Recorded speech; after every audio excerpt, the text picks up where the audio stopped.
ছড়িয়ে পড়ে চারপাশে। বিষ্ণুর আশীর্বাদ সাথে হয় রক্ষক প্রত্যেকবার। হোলির প্রত্যেকটা রঙে তার নাম, প্রত্যেক হৃদয়ে তার ডাক, অনন্তকাল অবধি সংরক্ষণ। জগতে ওনার প্রেম অমর।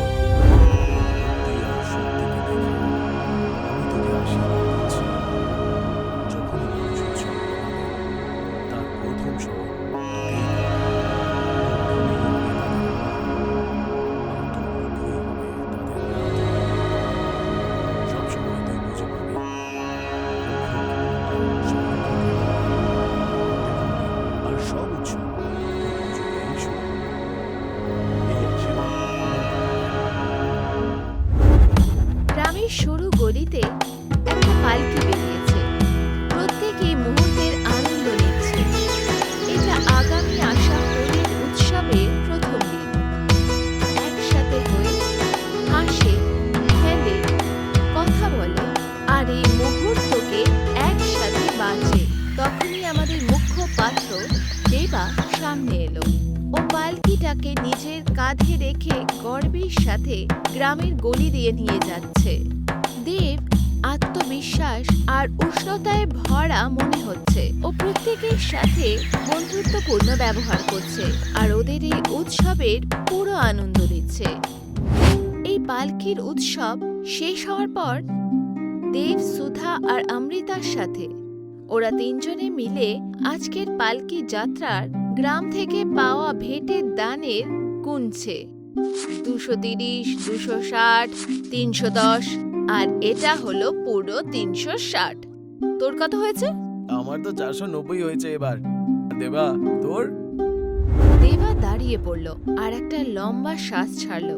সুদীপ আর অমৃতা তৎক্ষণাৎ বুঝে গেল যে আবার দেবা কিছুই বাঁচাতে পারেনি। ও সব টাকা পুজো আর অন্যদের সাহায্যে খরচা করে দিয়েছে। আবার আরে তোরা তো জানিসই ভাই, আমার এসব হয় না। আর আমি সমস্ত টাকাটা তো লোকেদের সাহায্য করতেই কাটিয়ে দিই। ইয়ার, কখনো কখনো নিজের জন্যও কিছু রেখে দে। এইবার তো আমাদের নাটকে অংশ নিতে হবে। এবার কি করে নেব? আমার কাছে তো কিছু বেঁচে নেই, তুই নিয়ে এসো, আমি সেটাই দেখে নেব। এরকম থোড়ি না হয়। যদি কিছু করার হয় তাহলে একসাথে করব, নয়তো নয়। দেবা ওদের এই মিষ্টি ভাবনা দেখে খুশি হলো আর ওদের গলায় জড়িয়ে ধরল। সত্যি বলবো, তোমার মতন বন্ধু থাকা সত্যিই একটা আশীর্বাদ। হ্যাঁ হ্যাঁ, হাসবো সাথে আর কাঁদবো একসাথে। আর কিছু টাকা বাবার থেকেও চেয়ে নেব। আসলে আমাদের মন্দিরের পূজারি তো সেই। সবাই হাসলো আর ওপরে নজর গেল, যেখানে চকমকে সূর্য দেখা যাচ্ছে। অন্যদিকে বিশাল কিনা কঙ্কন ক্ষেত্রের স্থানীয় গুন্ডা অনেক নেতাদের সমর্থন আর সাহায্যের সাথে নিজের গ্যাংয়ের সাথে বসে আছে। ওর একজন লোক রানা এলো, যে সবেমাত্র পাশের এক গ্রামে জবরদস্তি ওয়াসুলিকে কিভাবে করেছিল তার উপর চর্চা করছিল। আরে ভাই, এসো সবাই, আজকে একটা ভালো খবর নিয়ে এসেছি। তুই তো জানিস রানা, যদি এই খুশির খবরে আমি খুশি না হই তাহলে কি হবে? আরে রানা, যা আমি বলতে চলেছি তাতে তো তুমি নিশ্চয়ই খুশি হবে। বল। আরে রত্নাগিরিতে যা আমরা দাওটা খেলছিলাম না কবজা করার, সেটা আমরা জিতে গেছি। কি বলছিসটা কি তুই? হ্যাঁ দাদা, হ্যাঁ। বিশাল নিজের ফোন বার করলো আর জেলা কমিশনারকে কল করলো। ও ফোনটা স্পিকারে করলো। কমিশনার ফোন ওঠালো। হ্যালো, কে? কেমন আছেন ম্যাডাম? বিশাল বলছি আমি। কি হলো, বাঁচাতে পারলেন না নাকি নিজের জায়গা? দেখো, আমি এখনো বলছি, এতে কিন্তু তোমার খুব ক্ষতি হবে। আরে ম্যাডাম, বাঁচাতে তো তুমি পারলে না, তার উপর আবার ধমকি দিচ্ছ।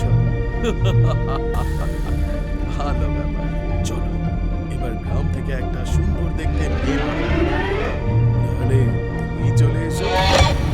সবাই হাসতে লাগলো আর কলে কমিশনারের কলের মজা ওড়াতে লাগলো।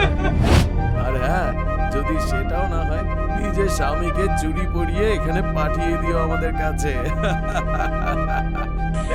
সবাই হাসতে লাগলো আর আর কলে কমিশনারকে রাগাতে লাগলো।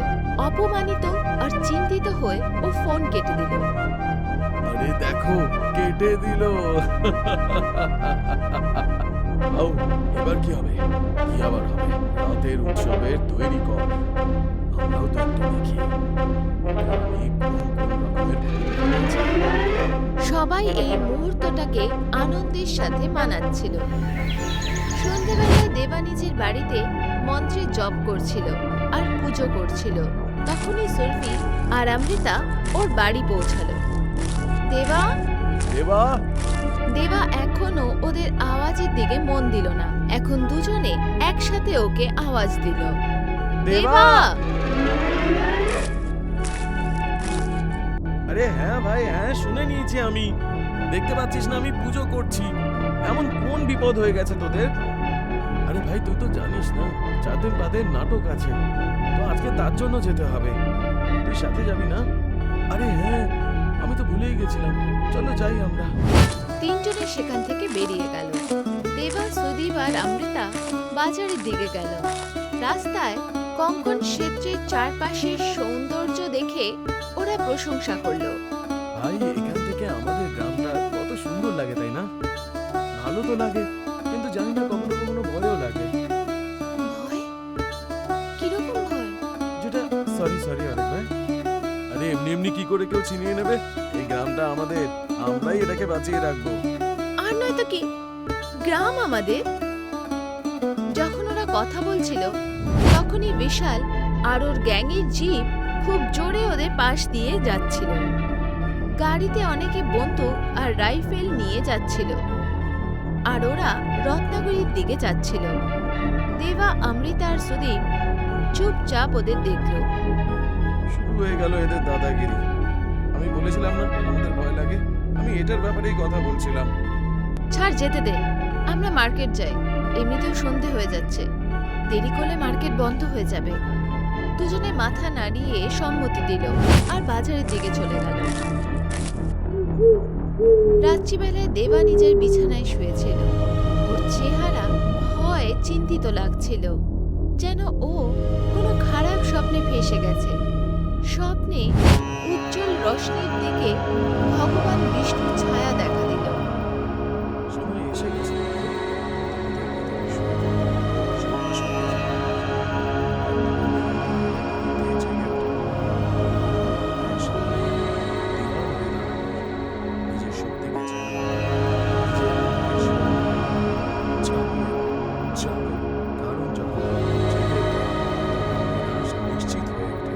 বিষ্ণুর আকৃতি আলোর মধ্যে থেকে আস্তে আস্তে প্রকট হচ্ছিল। পুরোপুরি নয়, শুধু ওনার রূপরেখাই দেখা যাচ্ছিল। দেবা নিজের স্বপ্ন থেকে জাগলো। ওর মাথা ঘামে ভিজে গেছিল। ও চারপাশ দেখলো, বোঝার চেষ্টা করলো যে হচ্ছেটা কি। যখন ও বুঝতে পারলো যে এইসব শুধু স্বপ্ন ছিল, ওর স্বস্তির নিঃশ্বাস নিল আর শুয়ে পড়ল। ওর পাশে সাদা সুতির একটা পোশাক রাখা ছিল। পরের রাত, হোলির পূর্ব সন্ধে, উৎসবের পরিবেশ। গ্রাম আলোতে ঝকমক করছে আর সবাই ময়দানে একত্রিত হয়ে উৎসব মানাচ্ছে। মহিলারা দেবীর মূর্তির পূজা করছে। পাশে হাওয়ানের আগুন জ্বলছে, যাতে পরিবেশে ভক্তি আর খুশি ছড়িয়ে গেছে। ভিড়ের পিছনে দাঁড়িয়ে থাকা দেবা হঠাৎ অনুভব করে যে ওর শরীর কাঁপছে, ওর চেহারা মুচকে যাচ্ছে আর ওর পা নিজে থেকেই নড়ছে। মনে হচ্ছে ও কোনো অদ্ভুত দিব্য তালে যেন নড়ছে। তখনই সুদীপ, অমৃতা ওকে থামালো বলে ওর কাঁধে হাত রাখলো। দেবা, কি হলো? তুমি ঠিক আছো তো? আমার কি হবে? পাক্কা না? তোকে ঠিক মনে হচ্ছে না? তোর শরীর ঠিক আছে তো? না কিছু না, আমি ঠিক আছি। এর মধ্যেই ওদের গ্রামের এক মহিলা কাছে এলো আর ওদের কথা কাটলো। আরে বাবা, কি করছো? নাটকের তৈরি হয়ে গেছে? হ্যাঁ কাকি, আমরা সবাই তো তৈরি। এবার তো শুধু শুরু হওয়ার অপেক্ষা। তাহলে শুরু করো এবার। তিনজনে এই ধ্যান আর মান্যতাকে দেখে খুশি হয়ে গেল। মঞ্চ গ্রামবাসীদের জয় জয়কারে একদম জীবিত হয়ে উঠল। দেবা মাঝখানে দাঁড়ালো, শঙ্কাসুরের পোশাকে সাজগোজে। সুধীর আর অমৃতা ঢাক আর শেহনাইয়ের সাথে তাল বানানোর চেষ্টা করছে। ঢোলের জোরদার আওয়াজে নৃত্য শুরু হলো। দেবা ধীরে ধীরে নিজের পদক্ষেপ এগোলো। গ্রামবাসীরা হাততালি দিচ্ছিল, হাসছিল আর এই মুহূর্তের আনন্দ নিচ্ছিল। সুদীপ আর অমৃতা ওর সাথে অংশগ্রহণ নিল। ভিড় এই পারম্পরিক প্রদর্শনী উৎসবের মাধ্যমে পুজো করে। কিন্তু তারপর কিছু অদ্ভুত হলো। দেবার পদক্ষেপ ভারী আর তেজ হয়ে গেল, আর ওর মুভমেন্ট তেজ আর শক্তিশালী হয়ে গেল। নৃত্যের গতি লাগাতার বেড়ে যাচ্ছিল। সুধীর আর অমৃতা ওর বেগ ধরার চেষ্টা করছিল। দেবা ওদের পুরোপুরি পেছনে ছেড়ে ও জোরদার ভাবে নড়তে শুরু করে। পুরো শরীর কাঁপছে, ওর মাথা আগে পিছিয়ে ঘুরছে, চুল হাওয়ায় উঠছে।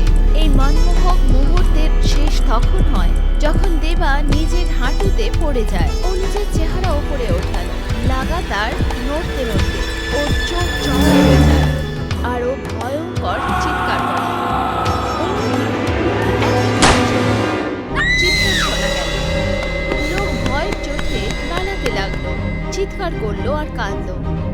গুলি চালানো আর কেউ নয়, বরঞ্চ বিশাল, যে নিজের গুন্ডাদের সাথে দাঁড়িয়েছিল। গ্যাংয়ের সদস্যরা যারা আশেপাশে ঠান্ডা আন্দাজে দাঁড়িয়েছিল আর সবকিছু দেখছিল। আর ওরা একজনের লাশ দেখতে পেল, যাকে ওরা এক্ষুনি গুলি মেরেছিল।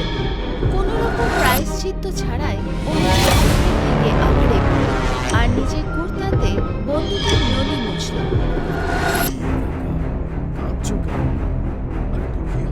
দরকার নেই, এই ছেলেটা তো আগেই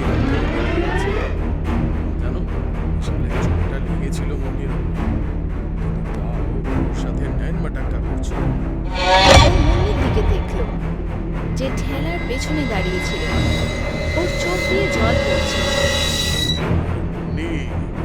তোর কপালে সিঁদুর তো আমি পরাবো রে। এই রানা। রানা একটা প্যাকেট বার করলো, যার মধ্যে হলুদ শাড়ি আর সবুজ চুড়ি আছে, আর সেটা বিশালকে দিল। বিশাল সেই প্যাকেটটা মুন্নির দিকে ছুঁড়ে মারলো। এই হোলির রাতে 8টার সময় দেবীর মন্দিরে, হয় তুই এই রাতে নিজের মসজিদে আমার বউ হবি, আর নয়তো 12টার সময় আমি তোকে নিজের মসজিদে তোকে বউ বানাবো। ও মুন্নির দিকে এক অভদ্র হাসি। তারপর বিশাল আর ওর গুন্ডারা নিজের জিপে চড়ে গ্রাম থেকে বেরিয়ে গেল। অন্যদিকে সকাল, দেবা নিজের বিছানায় শুয়ে আছে। ওর চারপাশে অমৃতা আর গ্রামের মহিলারা দাঁড়িয়ে। ওর চেহারায় ভয় আছে, চিন্তা আছে, দুশ্চিন্তাও। হঠাৎ ও জেগে উঠল। কি হয়ে গেছিল তোর কাল রাতে দেবা? হ্যাঁ বাবা, তুমি ঠিক আছো তো? কাল রাতে তুমি তোমার জ্ঞান হারিয়ে ফেলেছিলে। কি মানে? আমি কি করেছি?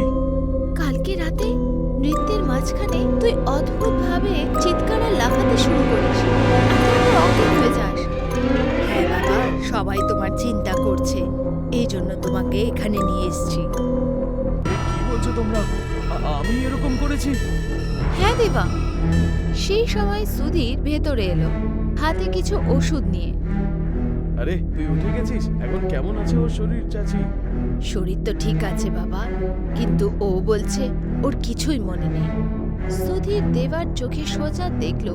প্রথমে তো কিছুক্ষণ চুপচাপ ভাবলো। দেবা ওকে দেখলো, কিন্তু ও চিন্তায় পড়ে গেল। আরে কাকি, আপনারা কি বেকার বেকার চিন্তা করছেন না তো? নাটকের চক্করে ওর শরীরটা এমনিই খারাপ চলছিল, আর তার জন্যই মাঝে মাঝে এরকম হয়ে যায়। কিন্তু এটা কি ঠিক? আরে কোনো ব্যাপার না, ও ঠিক হয়ে যাবে। তুমি শুধু একটা কাজ করো, যাও বাড়িতে গিয়ে খাবার খেয়ে নাও। সকাল থেকে তুমি এমনিতেও কিছু খাওনি, আমি কথা দিচ্ছি এখানে। অমৃতা আর গ্রামের মহিলারা মাথা নাড়িয়ে সম্মতি করলো আর সেখান থেকে বেরিয়ে গেল। যেই ওরা বাইরে গেল, দেবা সুধীরের দিকে ঘুরল। কি হচ্ছে এটা আমার সাথে? তোকে আগে শান্ত হতে হবে, আর আমার কথা মন দিয়ে শুনতে হবে। আমার সাথে আমার বাবা আমাকে বলেছিল।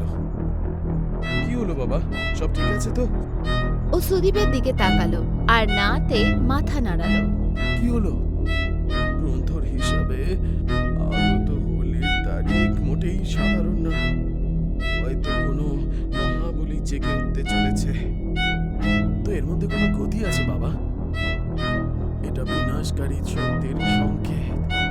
এর আগে এই শক্তি পুরো শক্তির সাথে আসুক, আমাদের কিছু করতে হবে। সত্যি জেনে দেবা চমকে গেল। সুদীপ ওর কাছে বসলো আর দুজনে চিন্তায় আর দুশ্চিন্তায় একে অপরকে দেখতে থাকলো। এর থেকে বাঁচার জন্য আমাদের কি করতে হবে আমি জানি না, আমার বাবাকে জিজ্ঞেস করতে হবে। অন্যদিকে বিশাল আয়নার সামনে দাঁড়িয়ে নিজের ছায়াকে দেখছিল। ও লাল চশমা পরল আর নিজেকে দেখতে দেখতে নিজের ওপরে ইতর ছেটালো। মুন্নির ঘরে সবাই কাঁদছিল, ওদের চিৎকার ঘরে শোনা যাচ্ছিল। মুন্নি সেখানে দাঁড়িয়ে হলুদ শাড়ি আর সবুজ চুড়ি পরে, ওর চোখ দিয়ে জল পড়ছে। গ্রামে সব লোকেরা মহাপুজোর জন্য মন্দিরকে সাজানোর জন্য একসাথে এলো। এদিকে দেবার ঘরে, যেখানে দেবা চেন দিয়ে বাঁধা থাকে, সুদীপের বাবা হবন করছে, মন্ত্র পড়ছে। দেবা শক্ত নজরের সাথে বসে আছে। ওর চোখ লাল হয়ে গেল আর ও সবকিছু তখনই অমৃতা ওদের ঘরের দরজায় এলো। ওর শ্বাস ফুলছিল। রাতে হোলির উৎসবের শেষ রাত। হোলির দহন শুরুই হবে। গ্রাম আলোয় চকমক করছিল আর লোকেরা এই উৎসবের সময় একাট্টা হয়েছে।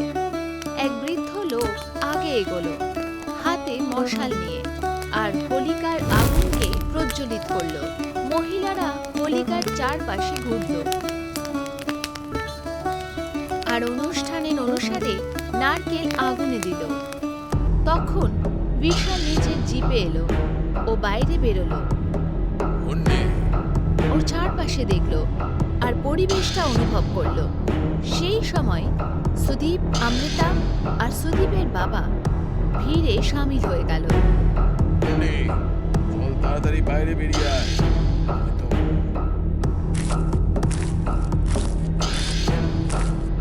বিশাল সুদীপকে গলা দিয়ে ধরলো। সব লোক সাহায্যের জন্য এগোলো, কিন্তু যেই বিশাল নিজের বন্দুক উঠিয়ে সুদীপের মাথায় রাখলো, ওরা ভয় পেছনে ছুটে গেল। গ্রামের এই বেটার জীবন নেওয়ার আগে মোটেই ভাববো না। এখন কি হবে? ভালোভাবে নিজেকেই আমার খবর নিয়ে আনে। সুদীপের বাবা আগে এগোলো আর বিশালের সামনা শান্তিপূর্ণভাবে করলো। সত্যির মধ্যে তুই অন্ধ হয়ে যাস না বিশাল। সেই দিন তোর তোর পাপের অনুভব হবে। এটা তো সেই দিন। তখনই বিশাল হঠাৎ সুদীপের পিতাকে লাথি মারলো। পাশে মুন্নি দাঁড়িয়েছিল আর সবকিছু দেখছিল। বিশাল ওর দিকে অভদ্র হাসি দিল আর পর মুহূর্তে ওকে ধরে হোলিকার চারপাশে ঘুরতে শুরু করলো। গ্রামের লোকেরা ভয়ের সাথে সব দেখতে থাকলো যখন জবরদস্তি বিয়ে সামনে হচ্ছে, কিন্তু কেউই মাঝখানে আসার সাহস করলো না। হাওয়াতে ঝড়ের মতন হাওয়া দিল, পাতা চারপাশে উঠছে। মঞ্চম চক্করে মুন্নি আগে এগোনোতে মানা করলো। বিশাল ওর আঁচল ধরে টেনে দিল।